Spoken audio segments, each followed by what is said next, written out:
I was in Aztec West working at about 3 p.m. when I had a call that said I was booked on a 9 o'clock flight to Thailand. So did you have any idea of what you might be facing? The answer is expect the unexpected.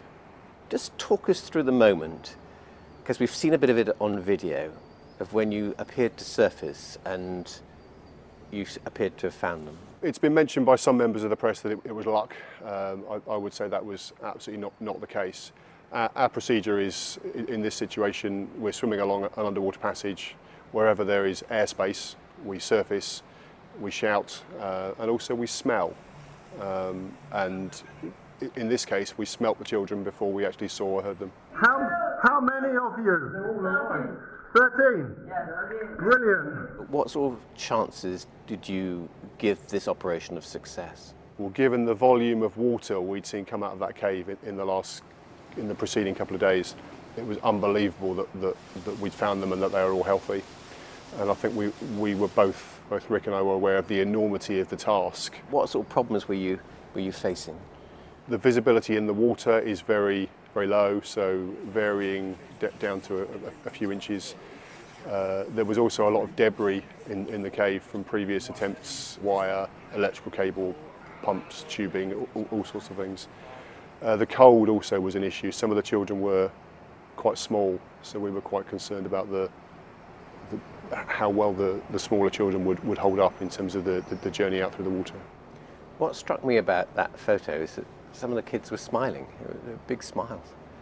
At that point they were quite pleased, and we spent a fair bit of time up there really trying to boost their morale before we left, because we didn't have any food to give them, we had lights to give them. And when you had to leave them to go and make your plans and so on, how confident were you of seeing them alive again? I made them a promise that I'd come back, and we did. In fact, we came back with food runs, so completely confident. But having said that, alive in a cave and alive outside of a cave are two very different things. Looking at the pictures and that famous pinch point, that very narrow bit, I mean, that absolutely sent a shiver down my spine, thinking of squeezing through that. Most of the diagrams that have been put out on the media are not correct. There were a number of different points where different techniques were required to navigate both one person or one person carrying a child. So sometimes if it was very low, you had to carry them to the side. Sometimes if it was very narrow, you would push them in front. What did you do? Just put them under your arm, or did you swim with them? How did you get them out? We were fortunate enough to have some local Thai boys from a swimming club, which we took to a swimming pool, and we practiced beforehand. We essentially strapped a cylinder to the front of the child. They had a full face mask, which is a way of making sure that they can breathe. And essentially we had a handle on the back of the child, so you always need to transport someone face down so that any water runs away from their face. And we were able to maneuver them in that way, although they were still clipped to us, so that if we lost them in the visibility, we would always be able to find them immediately. So you pushed them through almost like a wheelbarrow, was it? If you want a picture, it was probably more like a shopping bag that sometimes you would hold close to your chest if the passage was narrow and deep. If the passage was low and wide, you would hold them out to the side. Essentially maneuver them round whatever obstacles were in the way. You're not a panicker, are you? I'm not a panicker, no. What gave you that idea? You're so calm, it's unbelievable. Although, of course, there had been that awful moment when the Navy SEAL who went down, his life was lost.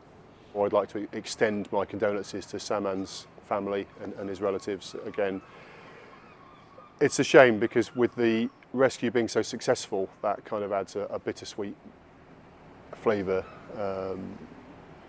Yes, it was a tragedy. But people were genuinely concerned. It wasn't just the media. I mean, there were people who were willing those kids and you to get out. We ignore the media. I don't quite. I can tell you the world was there, sort of willing you on.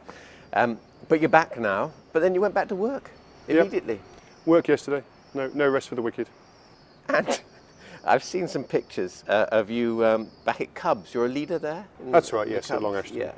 And what sort of reception did the children give? I think they were very pleased to see me last night. It was nice to see them, and it was great to be back. Can you see that what you did was fairly remarkable? I can see it was a first. How's that? John, we're all pleased. Thank you so much. Great pleasure to meet you. Thank you.